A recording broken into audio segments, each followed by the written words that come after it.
పర్యుపాసతే తేషాం నిత్యాభియుక్తానాం. తర్వాత ఏంటండి, మీరంతా ఎల్ఐసీలు కడుతున్నారు, అనుమానమే లేదు. అంత గొప్ప మాట మన ఇన్సూరెన్స్ పాలసీ వాళ్ళు వాడుకుంటున్నారు. చేయబెట్టి దీపం పెట్టి నువ్వు పోతే నీ జీవితానంతరం. సంపాదించుకున్న డబ్బు మనకు అప్పుడు ఇవ్వట్ట.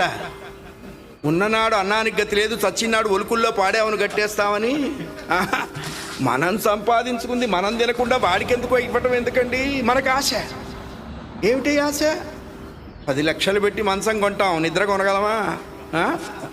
1000 రూపాయలు పెట్టి అన్నం కొంటున్నాం, ఆకలి కొనగలుగుతున్నామా? వెనకట్లో మన దగ్గర రూపాయి లేదు. చక్కగా ఉడికిన అన్నం, ఉడికిన కూరలు, చింతకాయ పచ్చడి, పచ్చిమిరపకాయ, అంత ఉప్పు, మంచి నువ్వుల నూనె వేసుకొని చక్కగా తిని చింత చెట్టు కింద పడుకుంటే 5 గంటలు పడుకునేవాడిని. ఆకలి